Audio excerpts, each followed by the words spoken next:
hacer una charla sobre los viajes interplanetarios. En principio, no voy a solapar con mi compañero de la semana que viene, porque lo mío es un poco más tipo científico. No voy a hablar sobre cine, excepto un par de slides que tengo preparadas a modo introductorio. Voy a intentar ser muy breve porque aquí en cada punto, cada apartado podríamos estar hablando perfectamente pues una semana o un mes, fácilmente. Entonces lo que vamos a hacer es más o menos, os voy a explicar lo que sería un hipotético viaje saliendo de la superficie de la Tierra, llegando a Marte, volviendo y reentrando de nuevo en la atmósfera terrestre. ¿Vale? Bueno, para entrar en materia,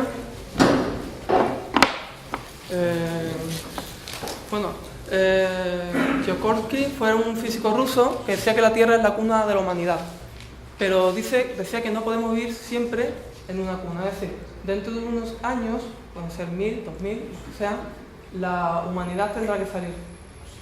¿No se oye? ¿Se me oye? ¿Ahora? Vale. El científico Stephen Hawking dice que la humanidad tiene 1000 años por delante para salir, antes de que esto se estropee totalmente. Bien, entrando en materia, decir que los primeros pasos son los siguientes. Unos antecedentes donde Plutarco ya habla sobre una tribu, un grupo de personas que encuentran un camino hacia la Luna.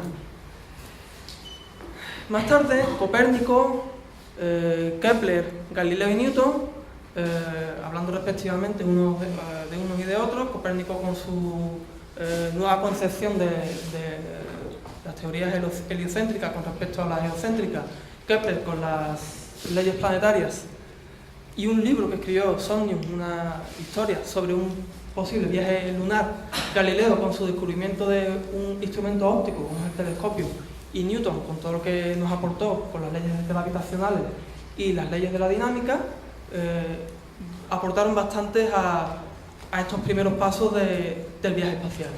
Después vinieron diferentes avances científicos y tecnológicos.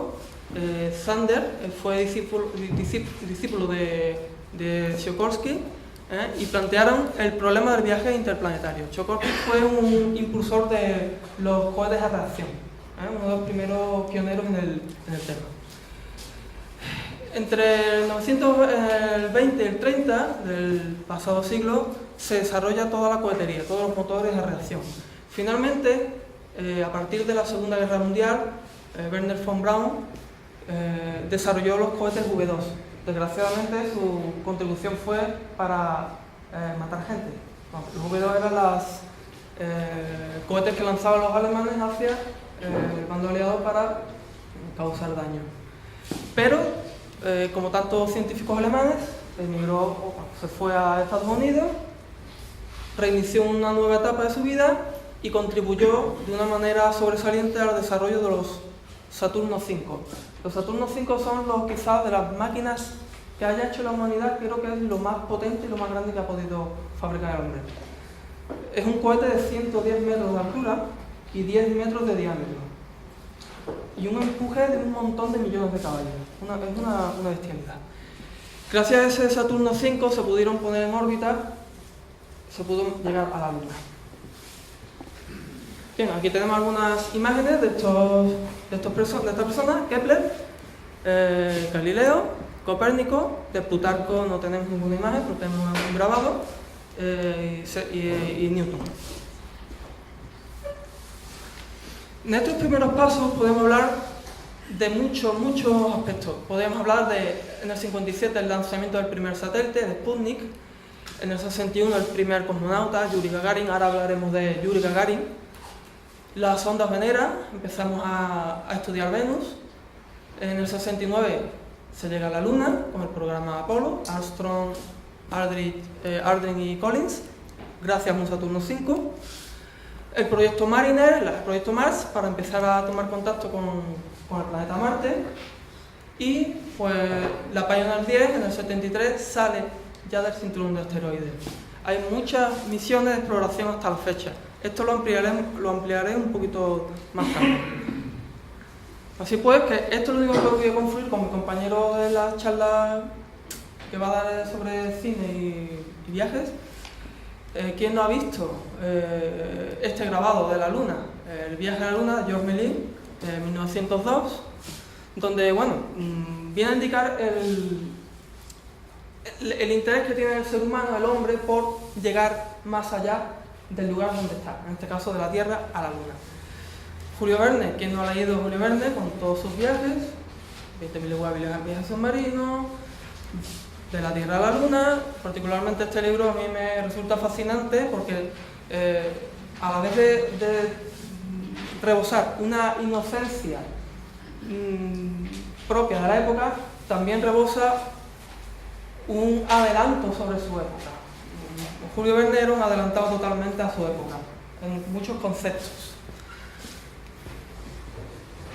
Bien, el primer paso en los viajes espaciales es salir fuera de la Tierra. El lugar más cercano es la Luna. ¿Cómo se desarrolló este proceso? Primero, había una gran disputa, una gran confrontación entre la Unión Soviética y los Estados Unidos. El primer satélite en órbita, en el 57, la perrita Laika, el primer animal en órbita, en el 57 también. Yuri Gagarin, el primer hombre astronauta en órbita. Fijaos que siempre es la Unión Soviética la que le va ganando la partida a Estados Unidos. 3 astronautas en órbita. Leonov, esta es una fecha también mítica, el primer paseo espacial, el primer atraque en órbita, ya por parte de Estados Unidos. Comenzamos con el estudio de la Luna, con los alunizajes del Luna 9, el primer orbitador lunar, el Luna 10, el Saturno 5, 67, circunvalación lunar tripulada y finalmente la llegada del hombre a la Luna. Estos son los 5 pioneros que hablábamos antes. Que os comento ahora. Tsiolkovsky, que contribuyó de una manera espectacular en cuanto a cohetes a reacción.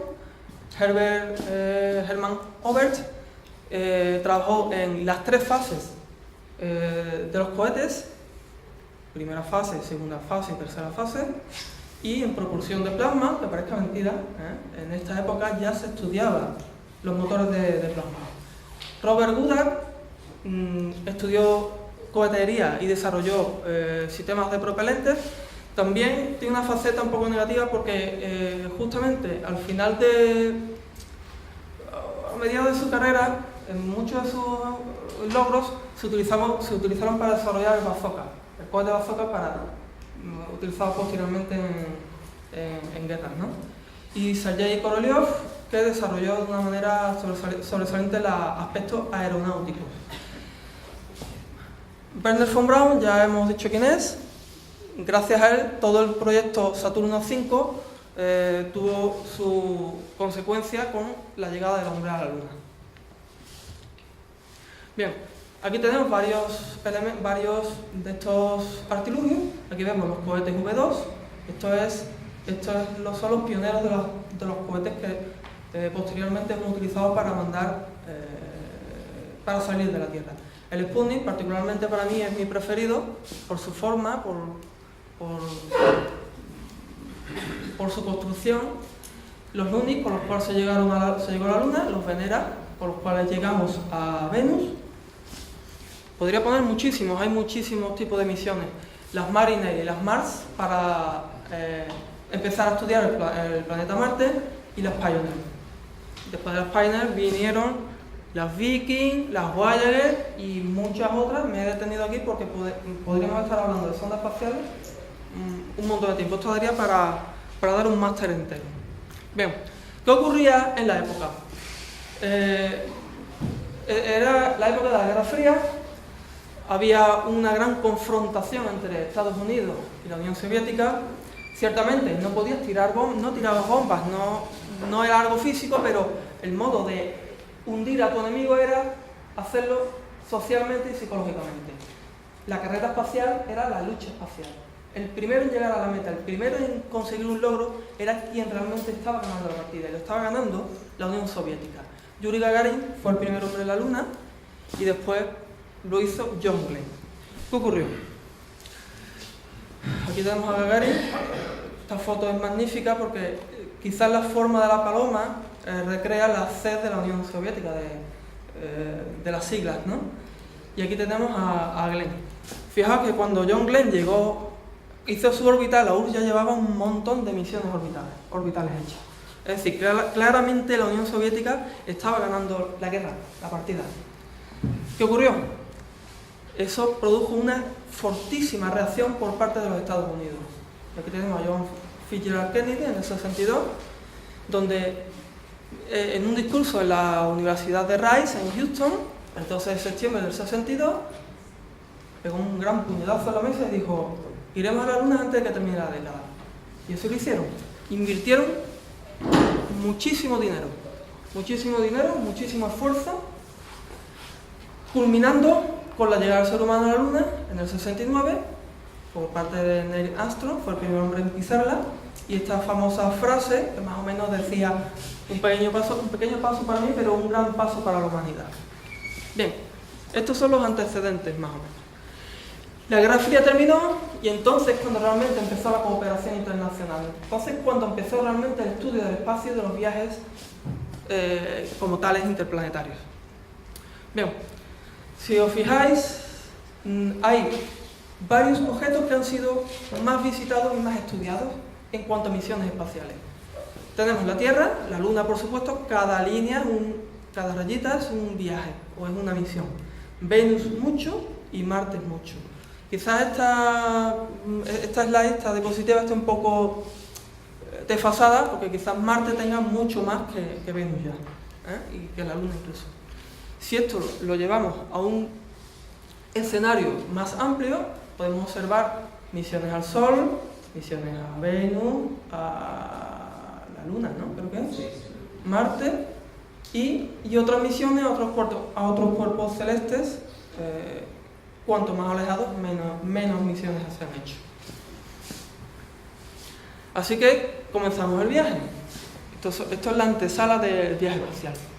Bien, la motivación actual del viaje espacial pues, se fundamenta en la búsqueda de nuevas formas de energía, aceleradores espaciales, paneles solares focalizados hacia la Tierra, la construcción de naves espaciales, estaciones como la ISS, el aumento de la probabilidad de sobrevivir como especie. El planeta se deteriora por efecto de la acción antrópica, de la acción humana, con lo cual hay que buscar nuevos emplazamientos, buscar nuevos recursos y protección frente a posibles amenazas externas, como pueden ser meteoritos. Y por supuesto, como no, la búsqueda de vida en otros lugares del universo. Los recursos se está poniendo de moda el buscar fuentes de minería espacial, nuevas fuentes de minerales fuera de la Tierra. Bien, hay que tener en cuenta varios factores a la hora de salir al espacio. Primero es la velocidad de escape. La velocidad de escape depende de la masa del planeta, no depende de la masa que tenga la nave o el cuerpo al salir de la Tierra. No sé si lo sabéis, pero para poder librarte de la acción gravitatoria necesitamos imprimir a nuestro artilugio, a nuestra nave, una velocidad de 11,2 kilómetros por cada segundo. Fijaos la tremenda potencia que necesita una nave espacial, una lanzadera, para llegar fuera de órbita. ¿Vale? Bien, hay que tener en cuenta que salimos de la Tierra, toda la protección que nos brinda el planeta con su atmósfera desaparece. Los rayos cósmicos son muy peligrosos. La nave es una pequeña burbuja insignificante en la inmensidad del espacio. La presión, 2 átomos por centímetro cúbico. Es una atmósfera, o sea, es negativa, es nada. Y una temperatura que se acerca al cero absoluto el cero absoluto son menos 273 grados Kelvin. Entonces, pues bueno, el exterior puede estar a menos 180, menos 200, nunca más del cero absoluto como se ve por ahí en las películas y en ciertas publicaciones. Bien, como en todo aterrizaje, despegue y aterrizaje, tanto de aviones o de naves, las fases más críticas son el despegue y el aterrizaje.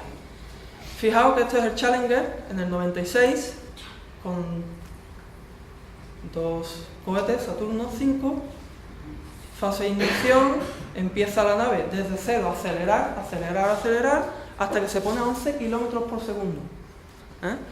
Un pequeño fallo, cualquier fallo, que puede ser algo banal en un motor de nuestro coche, produjo la explosión del Challenger. Murieron 7 personas, 7 astronautas. Con esto vengo a insistir en que es una fase muy crítica. Una vez que el despegue está bien controlado, está bien planteado y conseguimos arrancar todo el sistema, quiero contaros cómo funcionan los sistemas de propulsión de los cohetes espaciales. Bien, básicamente un cohete espacial tiene 3 componentes, aparte de la lanzadera, que es un tanque de combustible, puede ser variado, puede ser con combustible líquido o un combustible sólido, con lo cual ya es otra faceta, que después comentaré. Un tanque de comburente, los dos se unen en una cámara de combustión y una tobera de escape por la cual se liberan los gases. Un intercambio de calor para darle estabilidad al sistema. Esto es un solo motor. Si tenemos 4 motores, tendríamos 4 toberas donde el sistema funciona exactamente igual, pero interconectando todo y haciendo que los 4 motores, o 5, o los que haya con él, funcionen al unísono. Normalmente el motor central es fijo y los motores laterales tienen cierta capacidad de movimiento para poder regular la dirección del cohete. Fijaos, esto es un motor J2. Parece insignificante, parece pequeño, pero tiene un empuje de 90.000 kilos de potencia.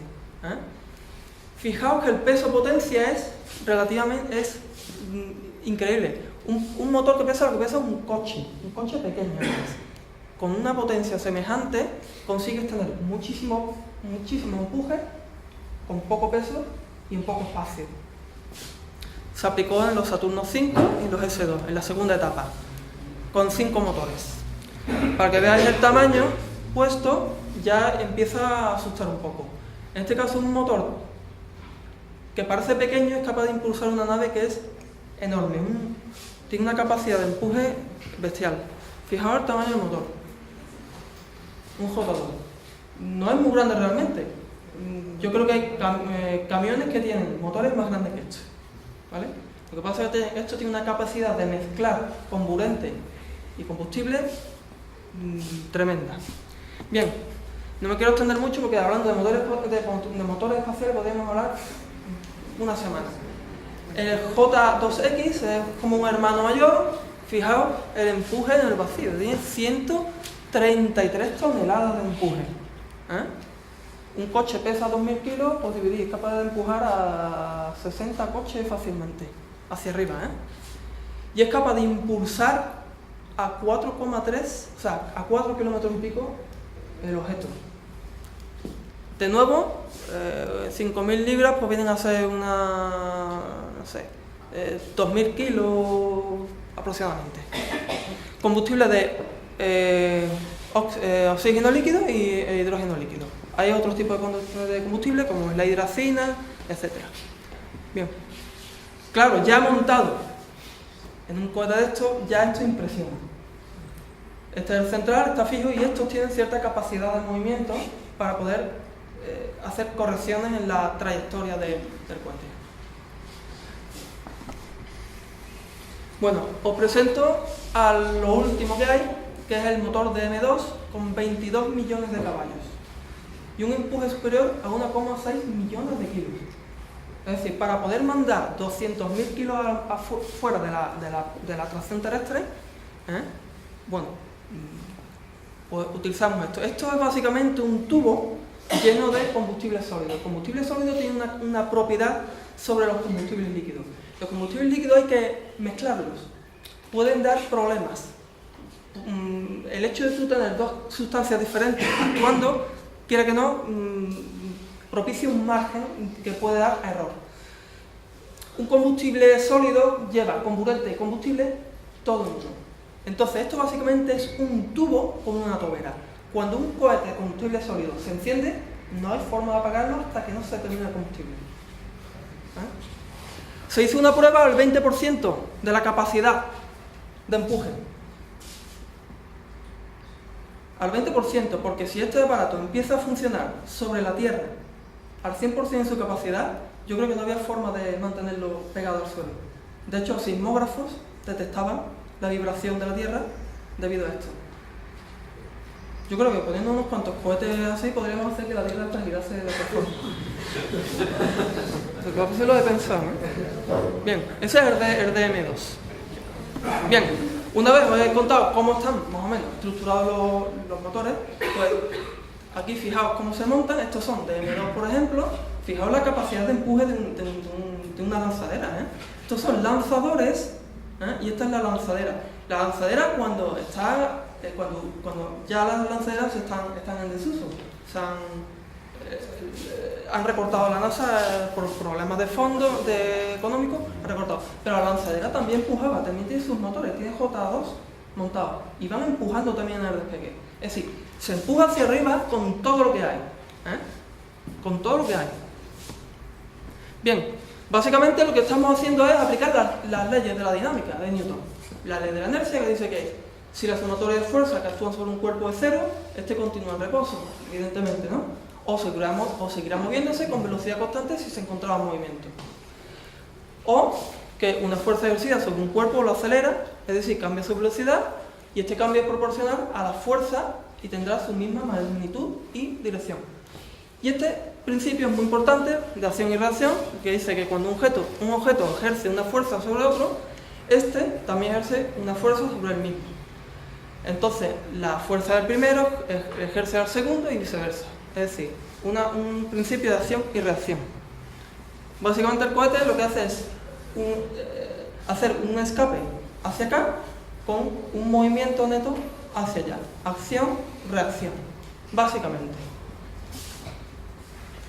La propulsión por fases, pues se planteó para poder llegar a la atmósfera, fuera de la atmósfera, me refiero fuera de la atracción terrestre, de un modo eficiente, de tal forma que la mayor potencia de propulsión estaba en el inicio, con propulsores tipo F1. Cuando el cohete llega a una cierta altura, ya la gravedad va disminuyendo, te puedes permitir soltar lastre y comenzar una etapa con un propulsor renovado, sigue subiendo y en una tercera etapa puedes mantener la propulsión ya con poca atracción terrestre, pero con ya todo el trabajo hecho. Ese es el sentido de las tres fases. Estos tubos se reutilizan, caen al océano, llega un barco, lo recoge y se recargan y se reutilizan. Bien, la velocidad del despegue y la velocidad de escape. Fijaos, si yo intento salir de la atracción terrestre, suponemos que tenemos un avión. Un avión, podemos suponer que puede empezar a empujar hacia arriba con sus motores. Entonces sube, y llega un momento en que puede salir un poco, ¿sabéis lo que entra en pérdida? Cuando no tiene sustentación aerodinámica, el avión cae, ¿de acuerdo? Entonces llega un momento en que el avión, por inercia, sube un poco, cae, vuelve a empujar hacia arriba, inercia, y cae, pero no puede salir, porque no tiene sustentación aerodinámica. El único modo de salir es con un gran empuje desde abajo, con inercia, como si yo cogiera una piedra y la lanzara con tal velocidad que pudiera salir fuera de la Tierra, independientemente de la sustentación aerodinámica. La velocidad de escape lo que te indica es eso. Si tienes poca velocidad, vuelves a caer. Si tienes mucha velocidad, más velocidad, pero no lo suficiente, vuelves a caer. Tarde o temprano caes. Si tienes más velocidad, ojo, ya no caes, pero te quedas atrapado por la gravedad terrestre. No me gustaría quedarme atrapado en una nave que no tiene propulsión dando vueltas eternamente aquí. Y si ya imprimimos suficiente velocidad, la velocidad de escape ya nos permite salir de la atracción terrestre. Fijaos que aquí hay diferentes cuerpos y aquí os pone la velocidad de escape. Para salir del Sol, pues tendríamos que imprimir 617 km por segundo. De Mercurio es más pequeño, 4,3. De Venus, 10,36. De la Tierra, 11,2. De Marte, ojito con Marte, porque aparte tiene poca atmósfera. Hay que imprimir la nada despreciable velocidad de 5 km por segundo para escapar de él. Bien. Entonces, bueno, aquí lo pone, ¿alguien se ha montado un tío vivo? ¿Qué ocurre cuando te montas en el centro? Giras muy rápido, pero no tienes velocidad angular. Pero si te vas al extremo del tío vivo, vas a una velocidad tremenda, ¿verdad? Incluso te echas fuera. Por eso, las naves espaciales se disparan desde las zonas ecuatoriales. Aprovechan el giro de la Tierra, como lanzadera. A nadie se le ocurriría poner aquí un centro de despegue espacial, porque es que no habría velocidad suficiente para poder salir de la atmósfera. Entonces, se ponen siempre en la Guayana Francesa, en Houston, ¿vale? Que son zonas más ecuatoriales. ¿Se comprende el concepto? Bien, ¿dónde empieza el espacio realmente? Pues el espacio empieza en la línea Kármán, que es básicamente la zona donde ya no hay sustentación aerodinámica para los aviones y ya comienza el lugar o la zona de los transbordadores y de las naves espaciales. A 120 kilómetros se considera que empiezas a reentrar en la órbita y a 80 kilómetros ya se considera el límite para un vuelo, lo que es considerado un vuelo espacial. Una vez hemos llegado al espacio, estamos fuera, necesitamos un soporte vital. Esta es la típica lanzadera. Fijaos que está, bueno, esto es se ve todo el interior y necesitamos unos soportes de vida determinados. Básicamente el soporte de vida tiene que afectar a 3 elementos. Uno, por orden de importancia yo los pondría así. Primero, atmósfera. Una atmósfera respirable. Segundo, presión. Y tercero, temperatura. Controlando esos 3 elementos tenemos un soporte de vida bastante aceptable. Después ya está el problema del espacio, de la convivencia, eso ya veríamos. Pero en principio esos 3. Bien, entonces una vez allí, pues necesitamos un entorno seguro. Y cuanto más espacio tengamos, tanto mejor. Aquí tenemos diferentes modelos de naves, de estructuras espaciales. Y aquí tenemos esta que es la... ¿Saben cuál es? Es la ISS, la Estación Internacional Espacial.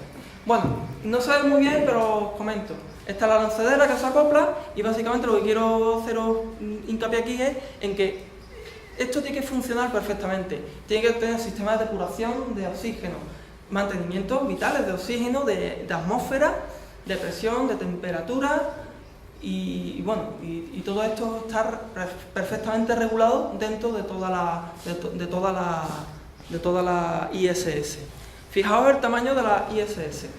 Es el objeto más caro, de los más caros hechos por la humanidad. Creo que está en 15.000 millones de euros, dólares, que es lo mismo, según las últimas estimaciones que yo leí. ¿Vale? Ahora mismo seguramente habrá aumentado porque esto se le van añadiendo cada vez más módulos. Esto es un carguero Klingon o algo así para que veáis más o menos la diferencia. Fijaos el tamaño, estos son 100 yardas, son 100 y pico de metros, un campo de fútbol. O sea que ya tiene un tamaño considerable.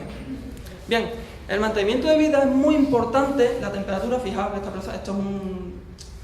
es un grabado, un dibujo, ¿vale? Temperatura, se ve que están bien, pero es muy importante, fijaos el casco de la nave. Es como un doble casco. Bien, ocurre una cosa cuando estamos ahí fuera, que son los micrometeoritos, son peores que los meteoritos. O sea, un grano de polvo, como la cabeza de un alfiler, viajando a 80 kilómetros por segundo, impacta sobre la nave y te abre un agujero. Solución, doble casco. El primer agujero lo recibiría el primer casco, o sea, el agujero lo recibiría el primer casco, toda la energía se disiparía ahí y el segundo casco quedaría intacto. Esto es muy importante, ¿eh? De hecho, los astronautas cuando están en el espacio oyen dentro, ojo, fuera no se oye nada, el impacto. Se oyen de vez en cuando impactos. Cuando cierran los ojos, los astronautas ven fogonazos debido a la radiación que les está llegando. Es decir, el espacio es muy agresivo. Bien, todo el mantenimiento de vida, tanto como nosotros queramos, podemos hacer casi un hotel. Bueno, esto son varias secciones, esto sería lo ideal, mucho espacio, con mucha capacidad para tener cierta holgura en cuanto a la estancia. Porque ya que llegas al espacio, o sea, fácil no es mandarte allá arriba, ya que estás allí, necesitas que menos que estar un periodo de tiempo en condiciones aceptables. Pero el principal elemento de mantenimiento de vida es el traje espacial. Un traje espacial cuesta entre 12 y 15 millones de euros. Uno solo.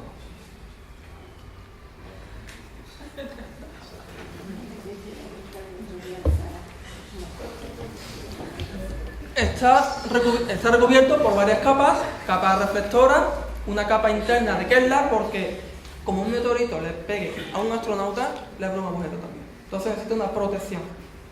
¿De acuerdo? No conozco el caso, pero se puede dar. De hecho, el traje es bastante consistente. Y una parte interna que es de algodón para hacerla más... Entonces el traje espacial es el principal elemento que nos protege en el espacio.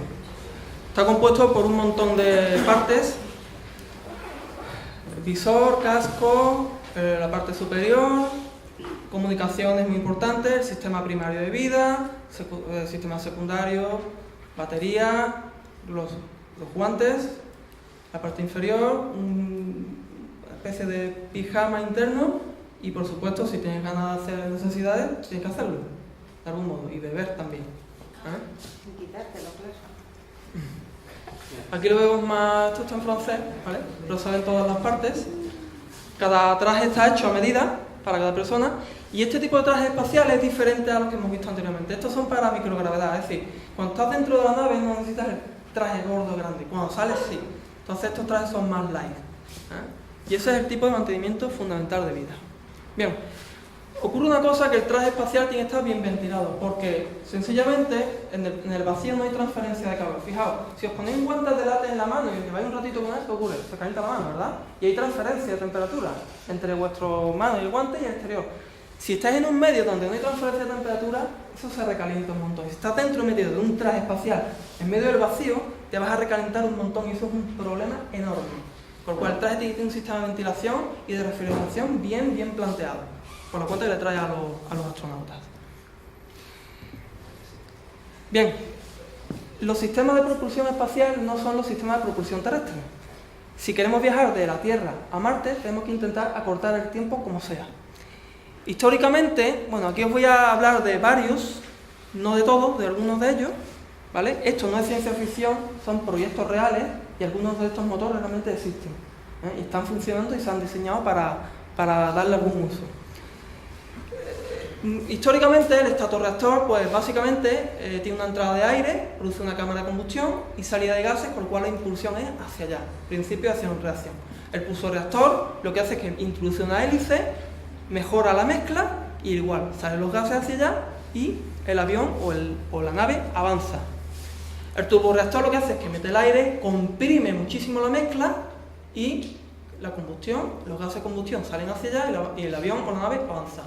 Y el turbogenerador, turbofan, turboventilador, ya directamente comprime y mezcla totalmente el aire, el comburente, para mezclarlo con el combustible, los cuales salen por las toberas traseras y el sistema avanza. Esto está muy bien cuando tienes combustible que puedas quemar y con oxígeno.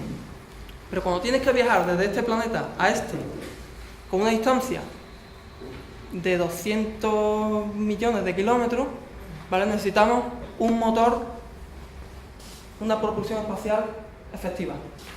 Este es el motor de plasma iónico Basimir, en el cual pues tiene una entrada de propelente, pues hidrógeno o helio, y con unos elementos magnéticos, este propelente que entra se ioniza, se carga eléctricamente, se aumenta la temperatura y se convierte en plasma. Es como un aerosol. Cuando yo aprieto un aerosol, pues igual, pero esto con hidrógeno y con helio.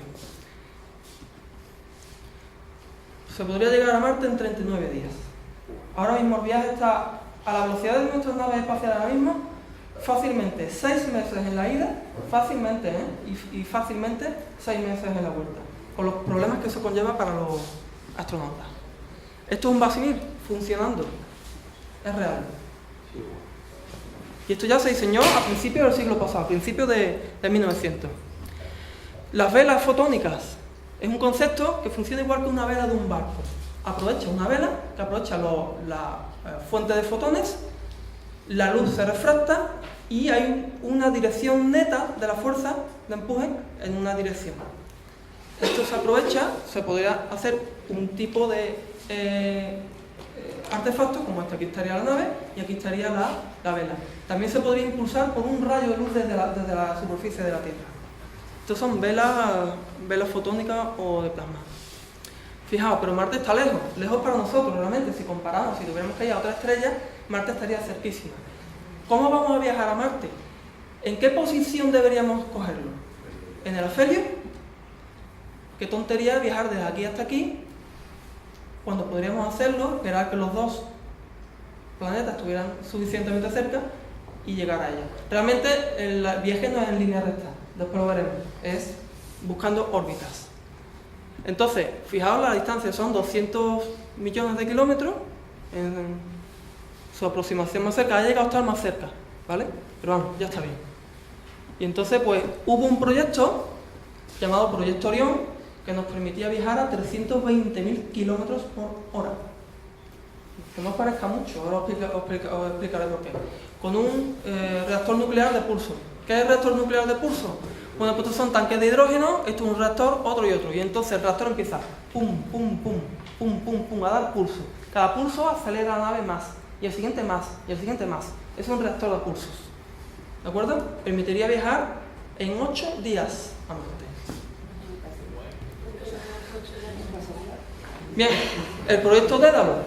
Esto es reactor nuclear puro y duro, en constante. A 1 millón de kilómetros por hora. Marte en 2 días. Y os digo ahora, ¿os parece mucho? ¿Os acordáis del cometa Ison? ¿Sabéis a qué velocidad entró en el perihelio del Sol?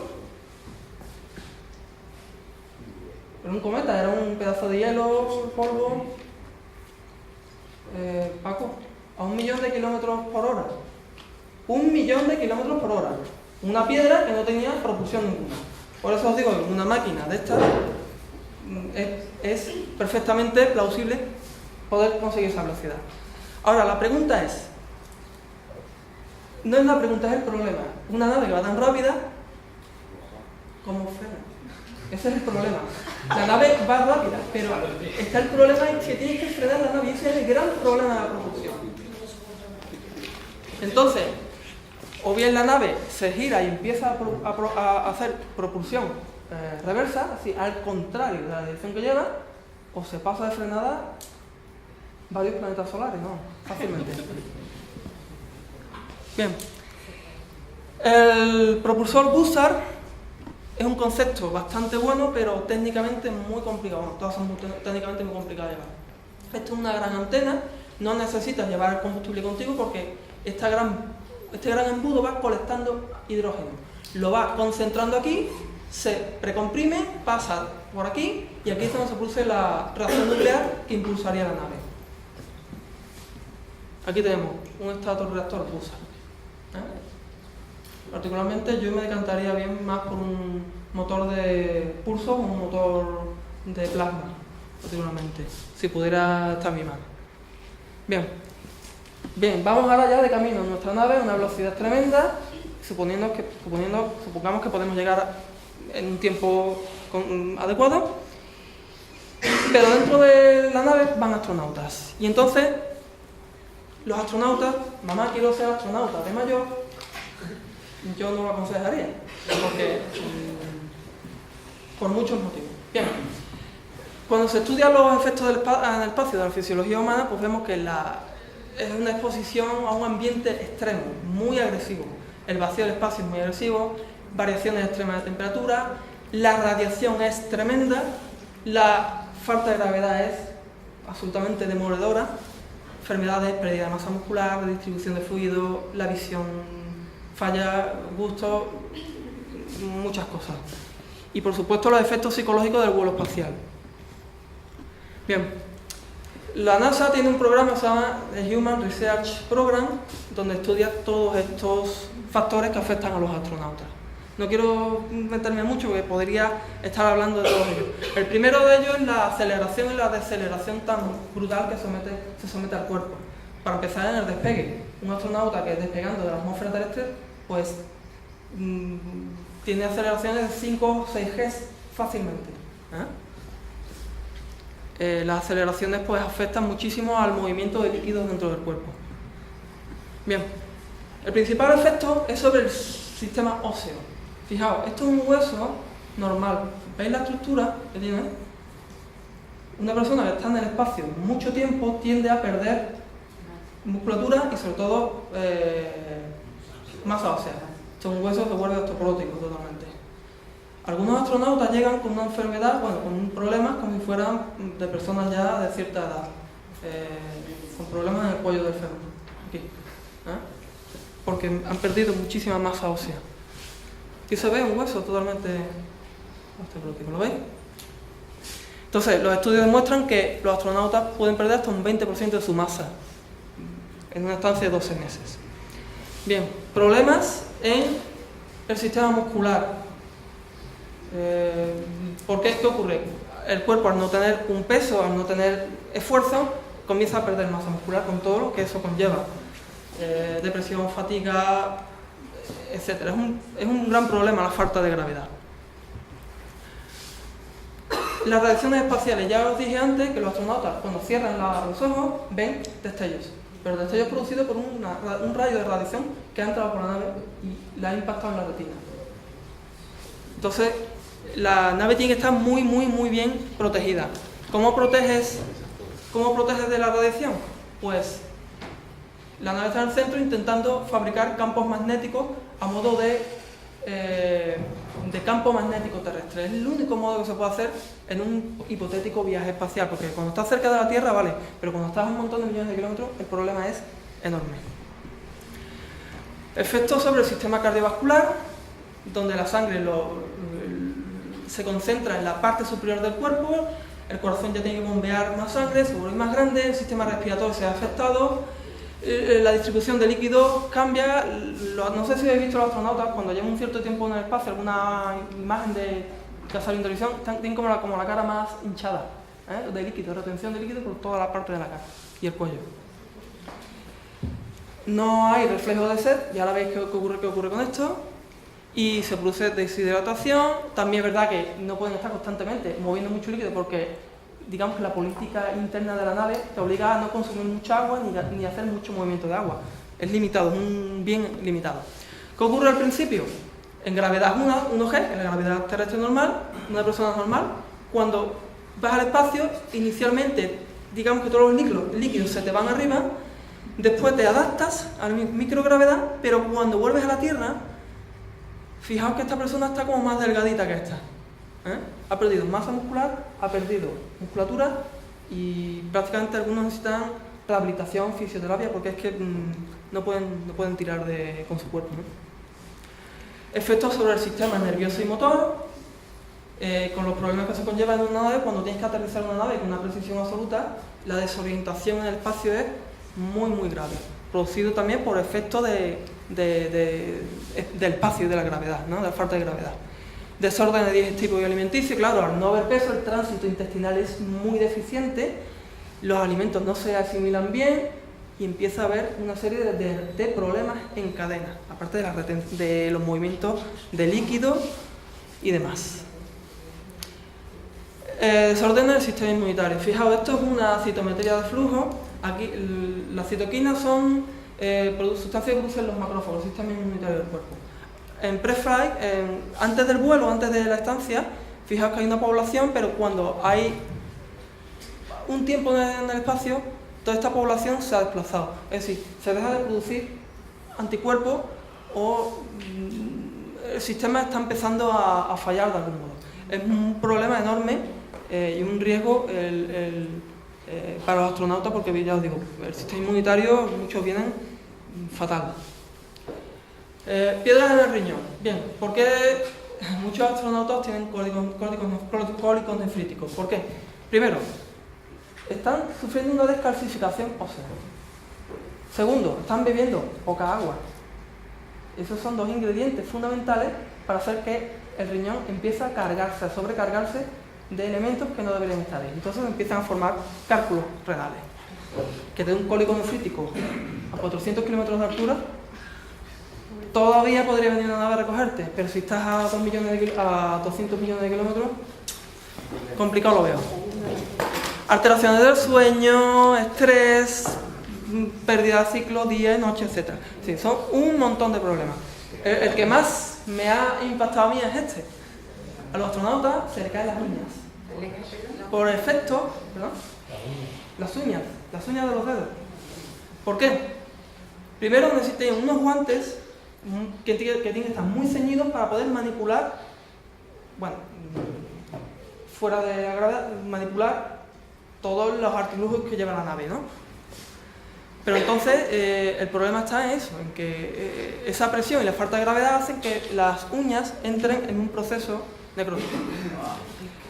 Cada astronauta tiene su propio guante porque son a medida, Entonces esto es el principio y después las uñas empieza a ocurrirles esto de aquí. Fijaos, este es David Scott del Apolo 15, este es un micrófono, tío, el hombre está hablando. Mirad las uñas. ¿Las veis? Solución. Quien viaja al espacio se opera de apendicitis, seguro, sí o sí. Pero también se quitan las uñas. Es el único modo. Además las uñas tienen un problema. Se te desprenden. Siempre aparece la partícula donde no debe estar. Dicen, no llega allí. Sí llega. Se te desprende la uña y termina en el sistema de ventilación del traje. Seguro. Siempre. Es un problema enorme. Entonces, ¿qué hacen? Quirúrgicamente se quitan las uñas. Efectos sobre el comportamiento. Bueno, pues ya lo hemos dicho. La personalidad humana es muy complicada. Los efectos a largo plazo de una exposición a la ingravidez con una convivencia dentro de un habitáculo cerrado puede tener unos desórdenes en el comportamiento realmente brutales. Se vuelven locos, igual que en las películas de ciencia ficción. La ciencia ficción lo único que tiene es un montón de años de adelanto sobre la realidad, pero la realidad va superándola siempre. Por eso es tan importante el ejercicio. Necesitan hacer estas personas necesitan un plan de entrenamiento muy delicado, muy bien programado para intentar paliar de algún modo todos estos problemas tan graves, que no es uno, son varios, que se le van a acumular. Bueno, las radiaciones cósmicas, pues ya vemos, en la Tierra hasta 2 milisieverts por año, en el espacio hasta 250 o más, la vida dentro de una nave, ingravidez, problemas de alimentación, un coste elevado, y todo esto se soluciona más o menos con antigravedad, viajes más rápidos, producción de alimentos in situ, etcétera. Bien, esto sería lo ideal. Pero ¿cuál es la pregunta? La pregunta es obvia. El problema no es cómo metes la cerveza, el problema es cómo la sacas. Es como el barco que está dentro de la botella. Es obvio que el barco está dentro, el problema es cómo sacas el barco de ahí. Esa es la pregunta. Esto realmente ya hubiera salido por la diferencia de presión, No haría falta ni sacacorte ni abridor, directamente.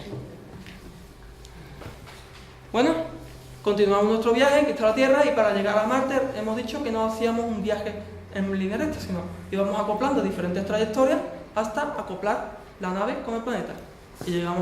Y arribamos a Marte, llegamos allí.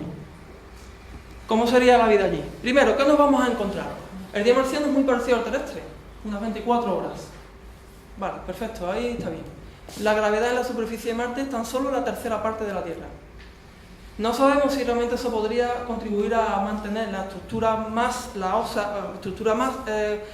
ósea o la masa muscular.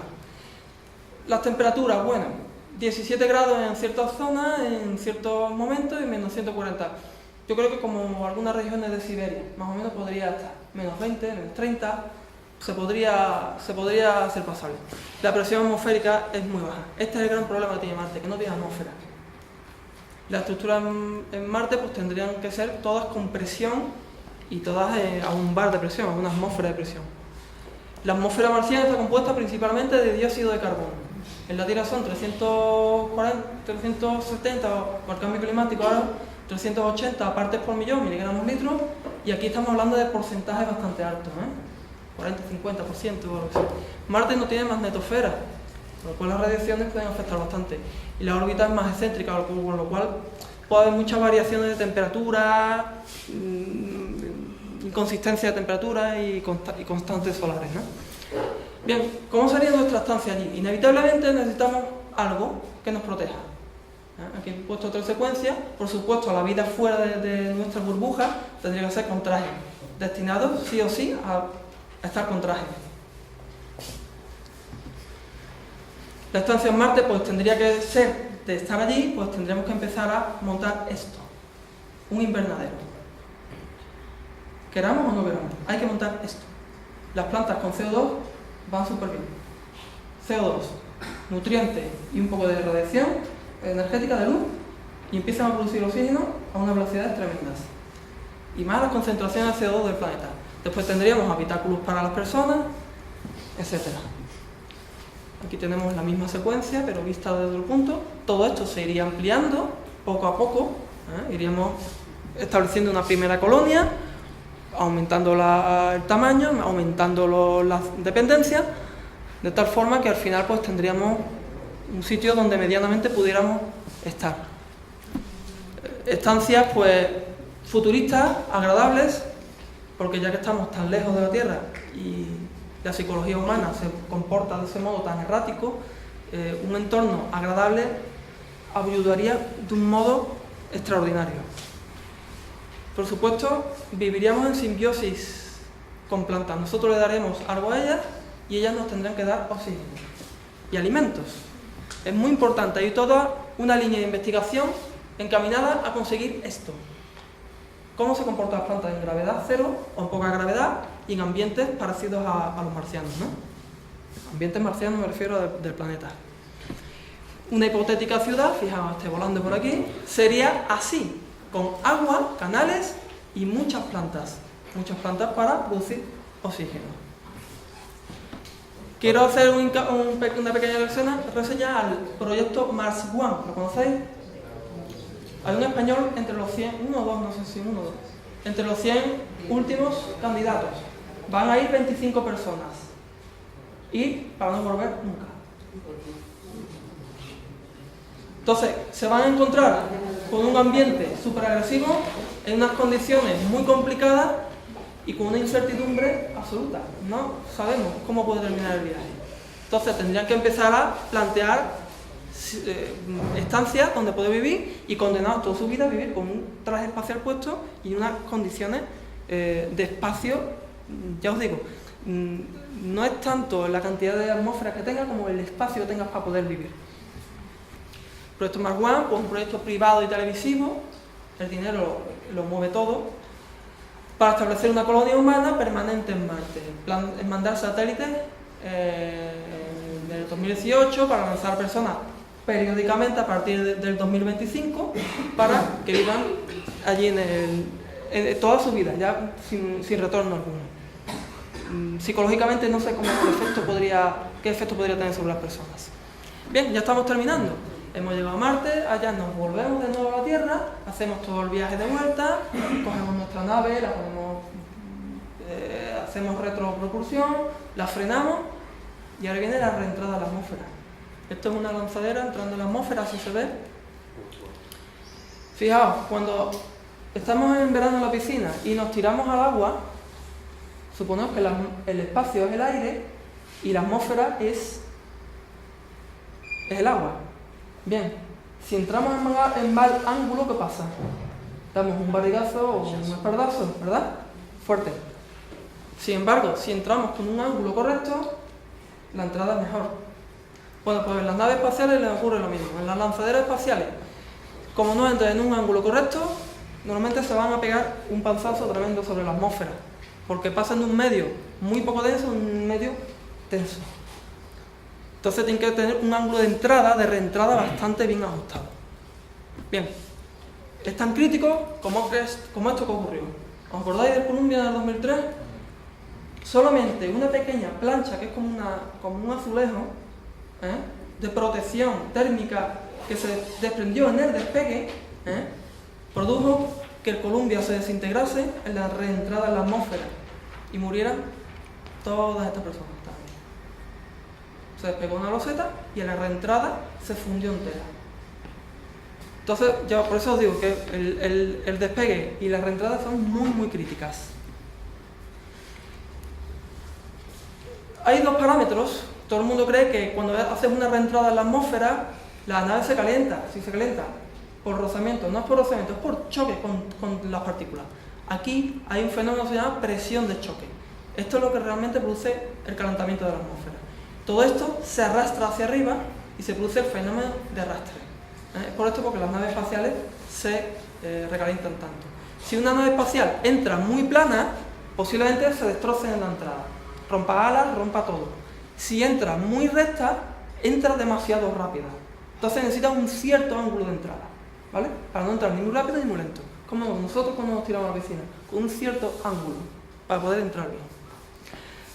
Hay una técnica, el skipping back, que, fijaos, está en la atmósfera, cuando llega la nave, plaf, entra y rebota un poco. Entra un poco y rebota.